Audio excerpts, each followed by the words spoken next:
Sejam bem-vindos ao Na Sala da Diretoria. Hoje nós estamos com uma convidada muito especial, que eu tenho um carinho enorme, foi minha professora no Singularidades, e ela vai conversar um pouquinho com a gente sobre como o cérebro das nossas crianças e nossos adolescentes aprendem. Seja bem-vinda, Adriessa. Obrigada, meninas. Prazer estar aqui. Estou muito ansiosa hoje com esse tema, tá? Porque eu acho muito importante. Queria pedir para a Adriessa se apresentar um pouquinho aí para quem está assistindo a gente, para a gente começar o nosso bate-papo. Ótimo. Então, vamos lá. Eu sou bióloga de formação. A minha primeira formação é biologia. E como uma estudante de biologia na época, eu queria ser bióloga da Mata Atlântica, pesquisadora, mas não queria ser professora, né? Eu acho que esse era um pouco do meu recorte. Mas na faculdade, estando na licenciatura também, eu fui me aproximando um pouco mais das práticas, dos estágios, comecei a me interessar, enfim, gostei da proposta de ser professora. E logo que eu terminei a faculdade, comecei a dar aula em cursos técnicos, então comecei de um lado um pouco oposto, quando a gente pensa no ensino fundamental, por exemplo. E aí, já nessa época, um ano depois da faculdade, eu comecei a fazer o mestrado em ciências, com ênfase em neurociência, mas não relacionada à educação. Naquela época, não se falava tanto quanto a gente fala hoje, nessa temática. Mas aí eu acho que estar nesses lugares na escola, porque daí eu já tinha perpassado um pouco pela educação básica, já atuava também como coordenadora pedagógica, e aí começou a me parecer fazer sentido olhar para aquilo que eu fazia no laboratório e tentar relacionar com um pouco daquilo que eu via na minha realidade em sala de aula. Então, eu falei, aqui eu acho que tem um diálogo aqui. Comecei a buscar um pouco sobre isso. E aí, enfim, me especializei também em neurociência e educação. Fiz algumas especializações depois em educação, fiz pedagogia. Então, eu acho que os últimos 12, 13 anos da minha vida são dedicados a estudar essas duas áreas, neurociência e educação. E eu também atuo na educação básica até hoje. Todo esse tempo sempre estive como professora, como coordenadora, mas atualmente também como formadora de professores. Então, esses dois cenários se fazem bastante presentes aí na minha vida nos últimos anos. Que legal. Então, para começar, Adriessa, você pode passar uma visão geral de como o cérebro das crianças e adolescentes se desenvolvem e aprendem? Claro, e aí eu vou inserir essa sua pergunta, que não só da criança, do adolescente, mas o nosso, de quem está assistindo a gente, dos nossos pais, das nossas famílias também. E aí eu gosto de pensar numa metáfora que ao longo dessa caminhada como professora, formadora também de professores, foi uma forma que eu encontrei de, num curto espaço de tempo, tentar acessibilizar um pouco esse conhecimento. Então, convido, inclusive, a quem está nos acompanhando a imaginar uma mata fechada. E o meu objetivo nessa mata fechada é formar uma trilha. E como recurso para formar essa trilha, só tenho eu mesma. Então, o que eu vou fazer? Passar caminhando pela mata fechada. E aí eu pergunto para vocês, por exemplo, será que passar uma vez caminhando por essa mata fechada, eu já formei a trilha? O que vocês acham? De jeito nenhum. Não. No máximo, uns arranhãozinhos. Uns arranhãozinhos ali. Mas o meu objetivo é formar a mata, formar a trilha, desculpa. Então, o que eu vou fazer? Passar de novo. Quantas vezes será que são necessárias para formar a trilha? Não sei. 37, 52 vezes, sei lá, depende da pisada, né? Condição clima-tempo, depende de um monte de coisa. Mas se eu passar muitas vezes, eu vou formar a trilha. Sim. Essa é a condição 1. Agora vamos pensar numa condição 2. Imaginem que eu passei uma vez caminhando pela mata fechada e da segunda vez eu vou usar um recurso, vou usar uma foice. Foice, passar roçando o mato aqui. Então, já tirei um pouquinho do mato. E aí, de uma terceira vez, eu vou passar jogando umas pedrinhas. E aí eu pergunto, será que eu já formei a trilha? Não sei se já formei, mas comparada a situação melhorou muito, né? Melhorou muito. Então vamos deixar reservada a ideia da mata agora e vamos para o cérebro. Todas as vezes que nós temos contato com uma experiência, com estímulo, é um termo muitas vezes usado tecnicamente, o nosso cérebro faz conexões, que nós chamamos também de sinapses. Só que essas conexões, elas têm uma tendência natural de enfraquecerem caso não sejam revisitadas, expostas novamente àquele estímulo. Então, se eu sou exposta ao estímulo, faço conexão. Se eu não sou exposto, essa conexão enfraquece. Então, para que eu mantenha essa conexão, eu preciso me expor novamente ao estímulo, vivenciar novamente essa experiência. E esse é um processo, né, que vai acontecer de uma forma muito natural.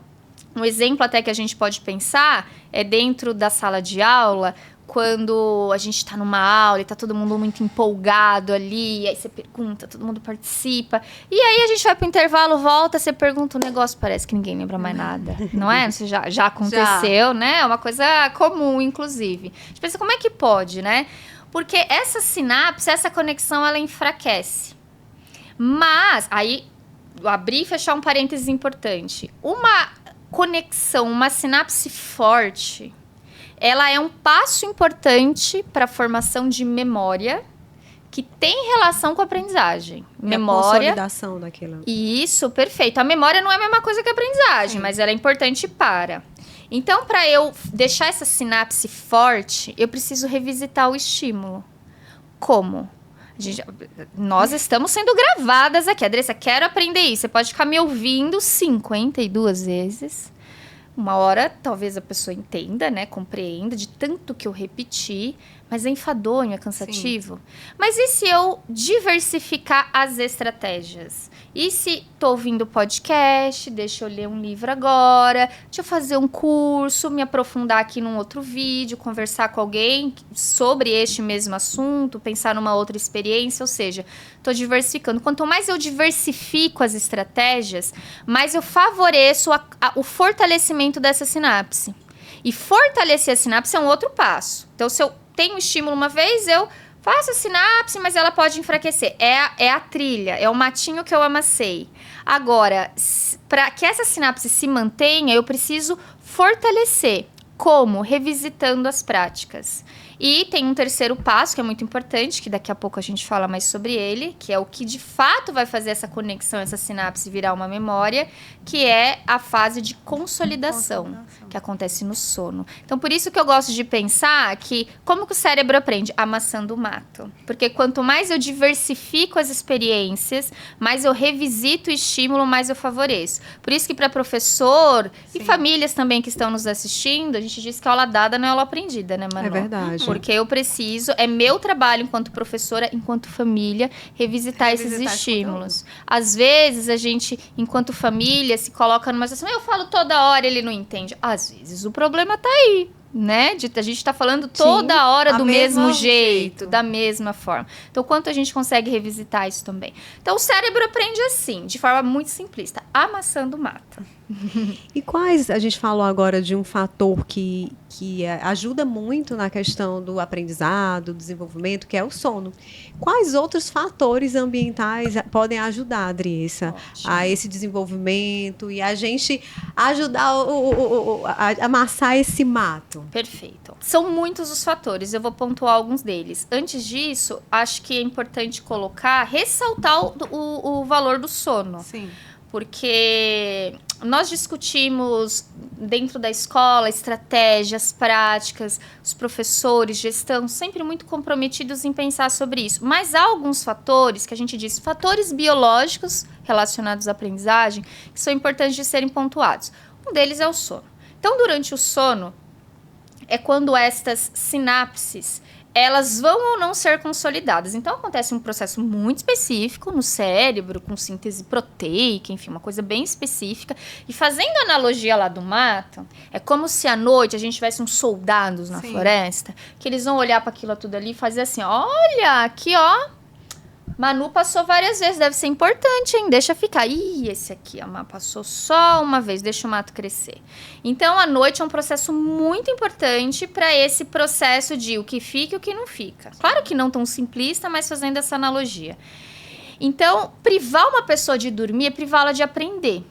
Isso é muito importante, fique claro. Cuidar do sono, um sono de qualidade, são um dos fatores mais importantes relacionados à aprendizagem. Um sono, ele diz muito sobre uma pessoa. Tem um pesquisador que eu gosto muito, que esqueci o nome agora, e ele fala assim, quer saber como a pessoa tá? Não fala assim, oi Manu, como você tá? Pergunta assim, oi Manu, como tá seu sono? Porque daí eu vou saber como você tá de verdade. Sim. Porque o sono, ele influencia, impacta muitos dos aspectos da nossa vida. Então, é muito importante família entender que sono deve ser uma prioridade. E o bacana também a gente pensar, eu estava lendo esses dias, e aí eu consegui entender como é que as minhas ideias acontecem, né? Que normalmente eu digo, gente, eu tenho umas coordenadoras nossas que elas brincam e dizem assim, gente, a Manu vai dormir e aí ela acorda querendo mudar o mundo, cheia de ideias. E em outra ocasião é o banho, né? E aí eu estava lendo que o banho é justamente que a gente tá ali, a gente tá focado em algo específico e você tira todas as coisas, todos os fatores que te distraem. Seja um celular, ou... Eu acho que é um dos poucos momentos que você tá fazendo uma coisa só, né? Exato, você tá focado em fazer uma coisa só. E aí é quando você consegue trabalhar, é quando a criatividade surge, né? Então é muito legal falar isso, porque a pessoa tem que ter isso muito bem estabelecido. Sono, na questão da atividade física. Isso, vou também, comentar né? Alimentação. Sim. Isso. E aí são esses dois aspectos. E o que você falou, Manu, é muito importante para a gente pensar o seguinte. Hoje, quando a gente fala em consolidação como sendo um fator importante para a aprendizagem, que está relacionado ao sono, tem um outro fator também, que é o descanso. Sim. E esse descanso, com essas pausas, que são curtas muitas vezes, mas que elas são pausas de fato intencionais. O que eu quero dizer com isso? Hoje em dia, quando a gente está fazendo uma atividade, tem uma pausa, o que a gente faz? Pega o celular e vai ver o celular, né? Vou ver um vídeo aqui porque eu adiantar um negocinho, né? Então, os nossos processos cognitivos, eles continuam todos ativos para isso. Então, um descanso, ele é, por exemplo, quando você cita o banho, né? É um exemplo de como que eu me desconecto realmente desse tipo de atividade. Teve um dia que eu fiz um curso e foi muito interessante, que era um curso online, síncrono, e na metade do curso, a gente tinha um intervalo de 15 minutos, e quando nós retornamos, a professora perguntou assim, o que vocês fizeram durante o intervalo? Todos adultos, professores. Aí uma pessoa falou assim, eu botei roupa no varal, né? Porque a gente estava em casa, né? Cada um fazendo da sua casa. Outra pessoa falou, eu brinquei com os meus filhos. Aí eu contribuí também falando assim, eu fiquei no sofá, né? Olhando pro nada, assim, naquele tempo. Aí uma outra pessoa disse, eu fiquei assistindo um vídeo para uma aula que eu vou ter amanhã, né? Que era segunda. Aí a professora fez a seguinte pergunta, qual dessas pessoas vocês acham que fez a melhor escolha? Aí todo mundo respondeu que foi o vídeo. Aí todo mundo respondeu que era eu deitada no sofá, né? Outros falaram assim, depende. A professora falou, não, tem uma resposta correta. E ela disse que era a pessoa que escolheu brincar com os filhos. Porque ela saiu de... Ela saiu. Ela desconectou. E a segunda, botar a roupa no varal. Em terceiro lugar, eu, né? Porque por mais que eu estivesse fazendo nada... Eu tava pensando amanhã no que eu ia fazer. Então, quanto mais a gente desconecta, melhor. E é isso que você trouxe, é perfeito. E aí, só para fechar a sua pergunta, a atividade física e a alimentação são coisas que precisam ser consideradas quando a gente fala em aprendizagem. A gente pode pensar na melhor prática, nas melhores experiências, mas se a gente não tem esses 3 fatores muito bem conectados, sono de qualidade, né? Porque você deitar para dormir não é sinônimo de sono de qualidade. Uma alimentação equilibrada e práticas corporais são elementos essenciais para o processo de aprendizagem. E eu acho interessante ressaltar que às vezes os pais passa despercebido é a questão do sono, que os adolescentes sim eles sentem essa necessidade, eles precisam dormir mais, né? Para nós adultos é inegociável 8 horas. Vários estudos, antigamente se dizia que é 6 a 8 horas. Não, é inegociável. São 8 horas para a gente ser minimamente saudável. E normalmente um adolescente precisa de 8 a 10 horas, né? Para se sentir descansado. E isso é muito importante. E tem algumas coisas que, quando a Adriessa fala até do sono de qualidade, que a gente não sabe, mas que elas acabam sendo gatilhos para tornar o nosso sono... São coisas simples. Por exemplo, você deixar aquela luz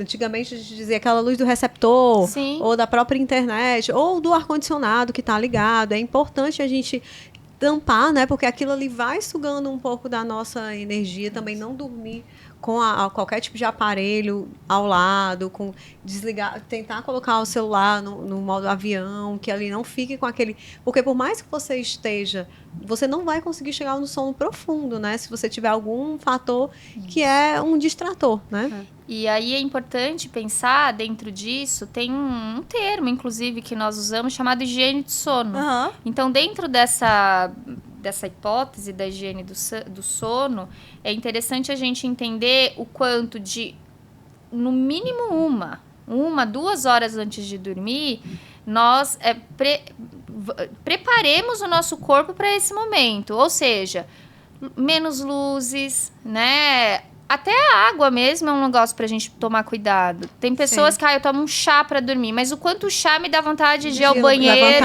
Porque um sono picotado, ele não é um sono de qualidade. Um bom sono tem vários fatores, mas ele também precisa ser ininterrupto. Os estágios do sono, Isso, né? então esses são aspectos importantes. E hoje, por que tá tão difícil? Porque a gente se estimula muito à noite. Sim. Então, a gente tem televisão, né? O celular tá ali, são muitas luzes. Muitas vezes nós estudamos à noite, lógico, né? Trabalhamos até tarde. Então, enquanto isso, são estímulos que fazem com que a gente tenha ainda mais dificuldade de dormir. Então, ter essa clareza, entender que o sono é extremamente importante e olhar para como que tá esse hábito do sono pode nos fazer ser mais intencionais em repensar esse processo.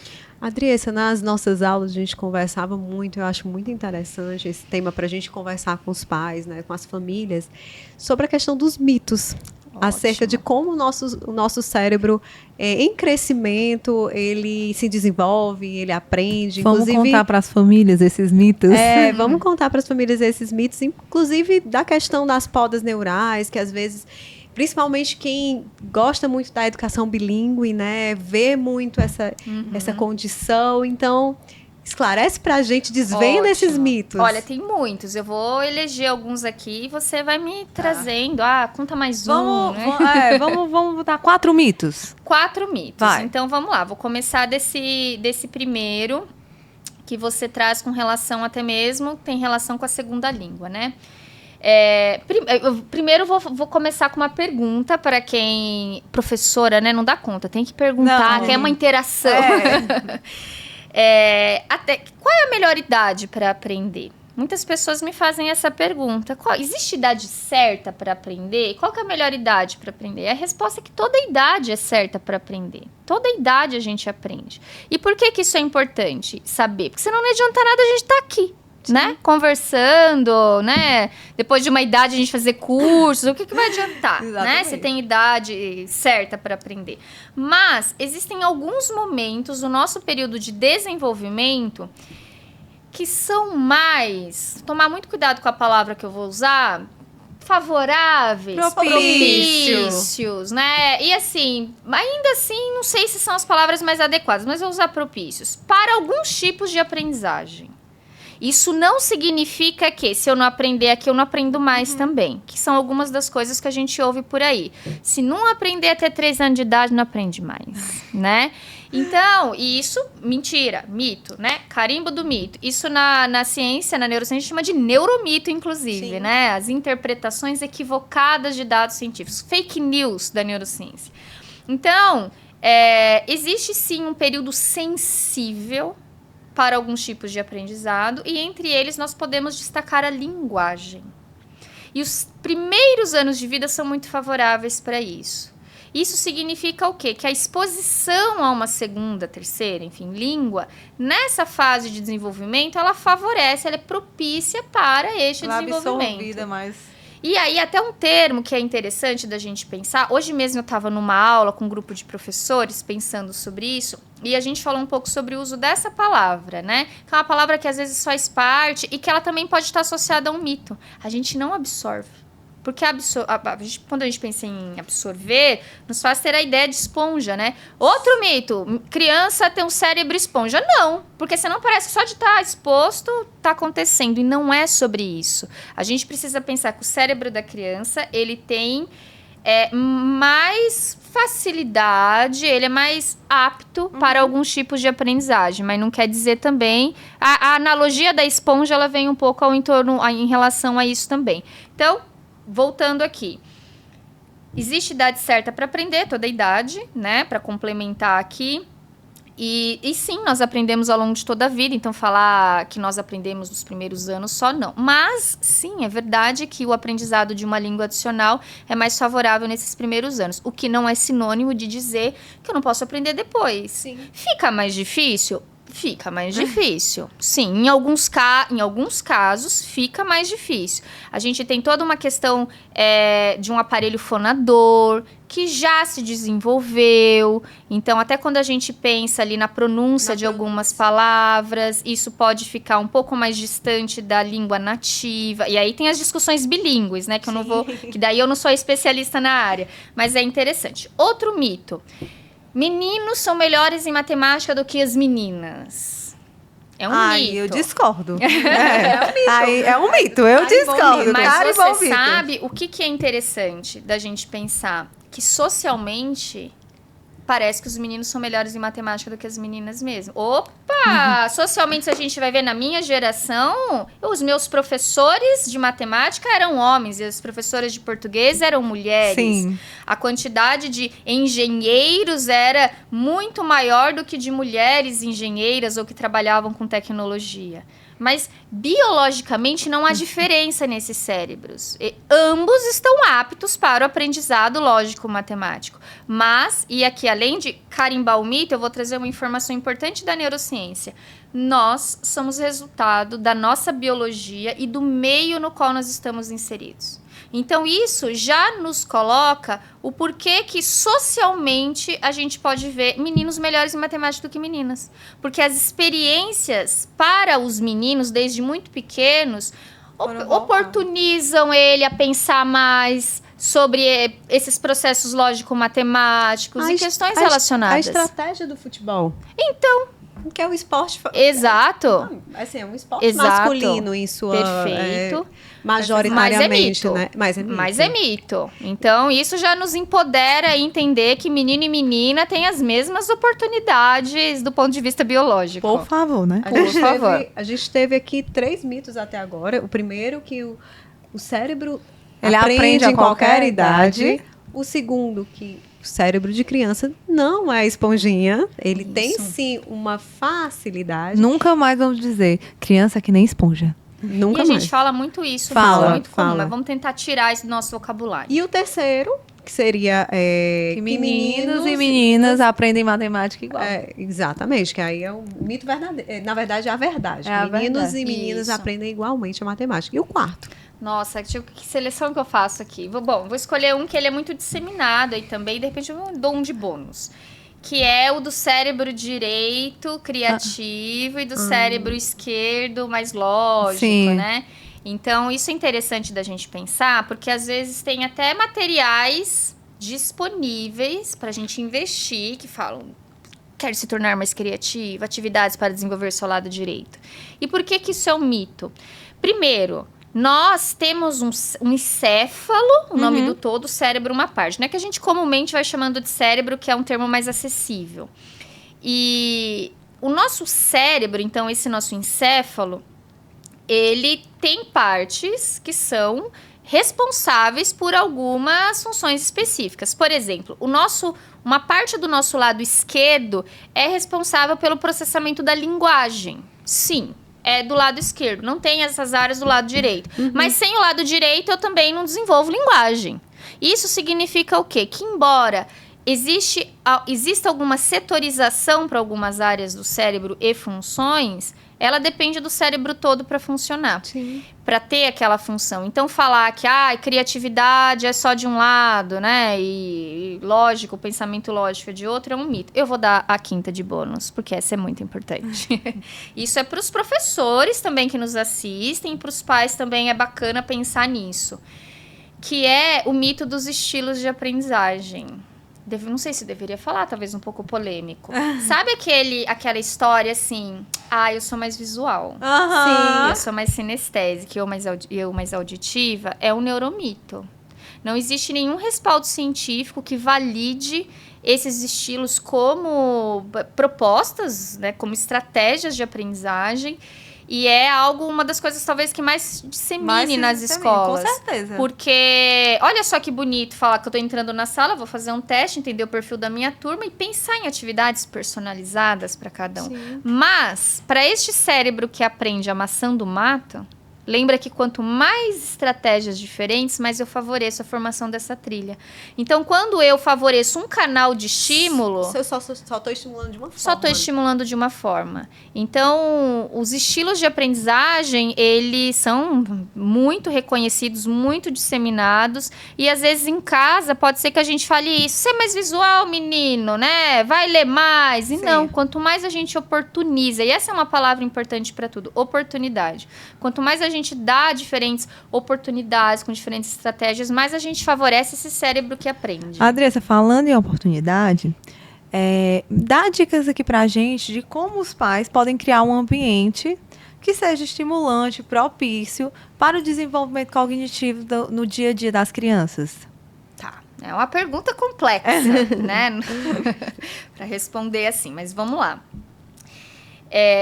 Primeiro eu vou começar lá do cérebro de uma criança pequena, né? E aí eu adoro as metáforas, e as metáforas elas têm um lugar também quando a gente pensa nos processos de aprendizado, da gente fazer relação. E, na verdade, a gente não esquece nunca, porque eu nunca esqueci do amassar o mato. Então, eu reconheço um aluno meu quando ele fala amassar o mato, foi aluno meu. Esse eu reconheço em qualquer lugar. Então, quando a gente pensa, as metáforas, elas têm um lugar interessante. As narrativas. Nossa, o cérebro adora uma história, né? Mas tô falando isso para justificar minha outra metáfora. Essa metáfora não é minha, tá? Ela tem um vídeo bem bacana na internet, inclusive, que relaciona o desenvolvimento do cérebro de uma criança com a construção de uma casa. Então, pensa na construção de uma casa e o desenvolvimento desse cérebro. Então, para a gente construir uma casa, a gente precisa de um alicerce. Meu irmão é engenheiro, um alicerce, tá certo? Bem fundamentado ali. Uma fundação, perfeito. Uma fundação boa. Quanto melhor a fundação, as outras estruturas... Mais andares a gente vai poder construir. Exatamente. Você é engenheira? Não sou engenheira. Mas ela é casada com um. Então é isso. Não vou esquecer mais. Meu irmão vai brigar comigo aqui, porque eu não sei muito bem falar os termos. Mas é isso. Então, a fundação, quanto mais andares eu consigo. Então, vamos pensar no cérebro dessa criança assim, né? Como uma construção de uma casa. Então, quanto mais eu caprichar na fundação, mais andares eu consigo. E quais são os pilares dessa fundação? Muitas coisas, mas eu vou destacar 2. Boas experiências, bons estímulos. A gente pode falar o que é um bom estímulo, o que é uma boa experiência. Aí depende da concepção de cada família também. E da oportunidade que cada família tem. E aí é uma decisão, realmente. Bons estímulos e afeto. Essa é a outra base estruturante de quando a gente pensa aqui nessa fundação. Quando a gente tem esses 2 lugares, afeto e estímulo, bons estímulos, muito bem colocados, fundados, estruturantes, mais andares a gente ergue. A gente pode ter problema na construção dessa casa? Pode ter. Mas com a fundação boa, a gente pode desmanchar ali, quebrar a parede, mas a fundação tá ali. A gente faz um retrofit, remodela. Agora, e o contrário também é verdade. Porque pode ser que na fundação dessa casa não esteja bem fundado, né? Mas eu consigo erguer a casa? Consigo erguer a casa. Mas pode ser que eu tenha alguns problemas a partir das condições desse meio. Consigo reverter isso? Claro que consigo. Consigo, inclusive, chegar na fundação. Mas dá mais trabalho. Né? Dá mais trabalho, ele pode ser um processo que demanda muito mais tempo, e não é só sobre tempo, né? Então, quando a gente olha para afeto e bons estímulos, eu acho que de tudo que a gente podia discorrer sobre esse assunto, são 2 coisas muito importantes para a gente olhar para esse processo. E deixa eu te fazer outra pergunta. Existe alguma estratégia específica ou atividades que a família pode incorporar, né, para promover essa saúde mental e emocional, levando em consideração o aspecto do desenvolvimento do cérebro? Tá, então uma coisa relaciona a outra, Isso. né? Então vamos lá. Uma coisa que é muito importante da gente deixar claro, meninas, é que cada família tem a sua escolha, né? E boas escolhas, elas são escolhas de cada família dentro das oportunidades que elas têm. Então, acho que... E das suas convicções isso, também, do né? seu contexto. Isso relaciona um monte de coisa. Mas afeto é algo muito estruturante e importante da gente colocar aqui mais uma vez. E é algo que todos nós estamos aptos Isso. a dar. E é de graça, né? Isso é uma coisa muito importante para a gente ter como lugar. E aí eu vou trazer uma outra metáfora, né, que eu gosto muito de pensar, para daí já trazer um pouco para o adolescente e eu encontro da tua resposta, da tua pergunta. Vamos pensar agora, olha, eu tenho aqui um copo. Vamos imaginar que esse copo seja um vaso, certo? Um vaso. E o vaso, ele representa o adulto. Um vaso de barro é o adulto. Para fazer esse vaso de barro, do que eu preciso? De barro. Sim. Óbvio, né? Então eu preciso de barro para fazer o vaso de barro. E água. E água também, perfeito. Entre o processo do barro e o vaso de barro pronto, eu tenho o processo de fazer o vaso. Aqui eu tenho a vida adulta, que é o vaso pronto. O barro é a infância. Vocês concordam comigo que quanto melhor é o barro, a qualidade do barro, melhor tende a ser o vaso? Sim. Eu posso pensar nisso, Adriana, até os 7 anos.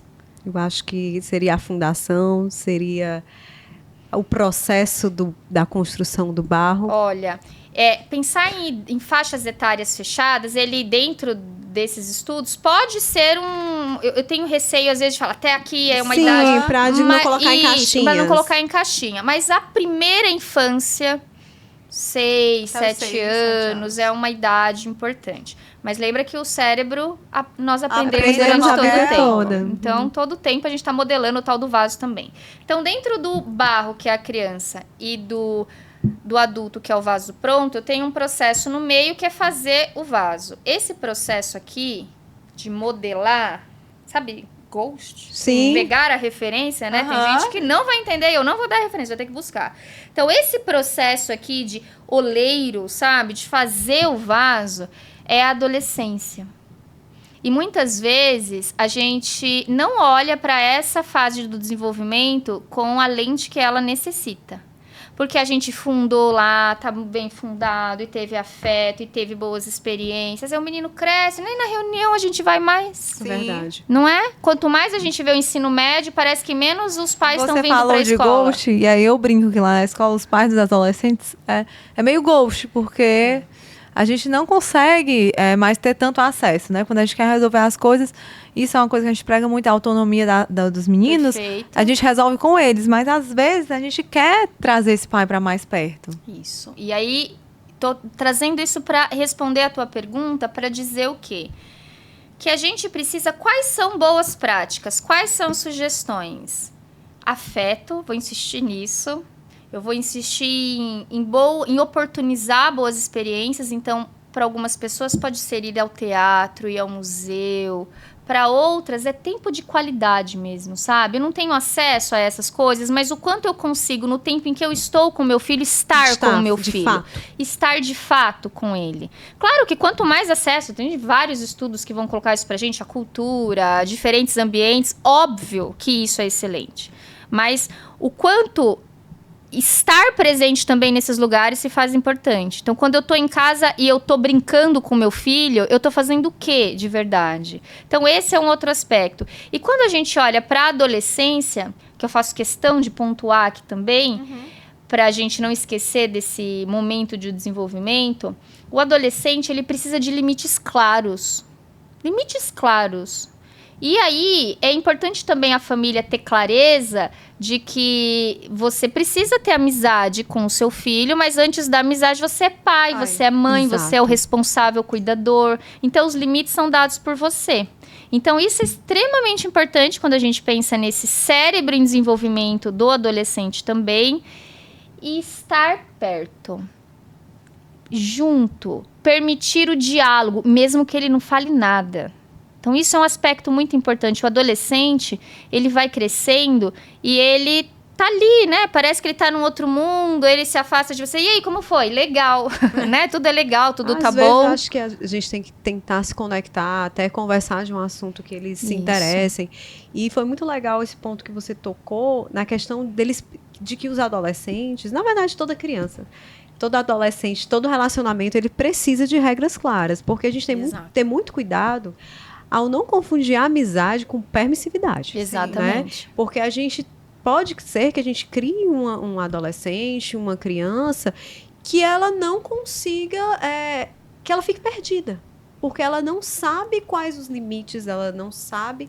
E isso impacta muito, é uma coisa que eu leio bastante, até na autoestima da criança. Exatamente. Sim. Então, a gente realmente tem que ter muito cuidado, como pai, como mãe, em que, assim, eles vão para o mundo, sair da escola, para o mercado de trabalho, que tem muitas regras. É uma linha muito né? tênue, né? Entre a permissividade e a autoridade demais. Então, não é simples. Encontrar um equilíbrio. A gente tem que buscar encontrar esse equilíbrio. E aí, falando em família, em diálogo, permissividade, eu queria te fazer uma pergunta aqui. Como é que, para as famílias, o entendimento do cérebro pode influenciar?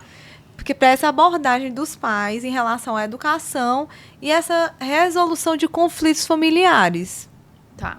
A Manu trouxe um termo logo no começo da nossa conversa, que eu acho que ele é bacana de ser introduzido aqui, inclusive.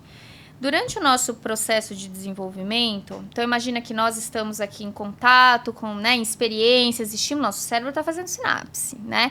E quanto mais sinapse, mais a gente tem possibilidade de aprender. E aí, isso me parece assim, então se quanto mais estímulo, mais possibilidade de aprender, me parece que eu preciso estimular. Sim. E não é sobre isso. Aqui a máxima da quantidade versus qualidade é importante, que vai ao encontro também de algo que você já me perguntou. A prática, oferecer boas experiências não é sinônimo de agenda cheia, né? Porque às vezes a criançada tem mais compromisso que a gente. É verdade. Né? Então precisa ter muito cuidado.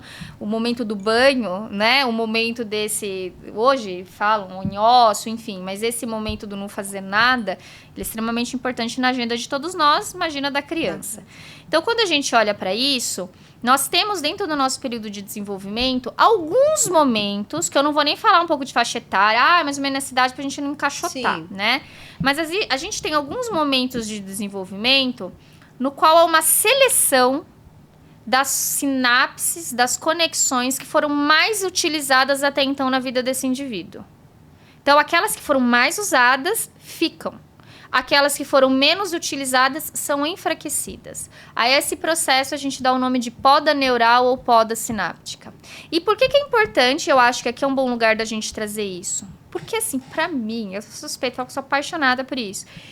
Eu acho que essa informação, ela grita, assim, de contribuição disso pra minha prática enquanto professora, enquanto família. Porque é o tamanho da responsabilidade.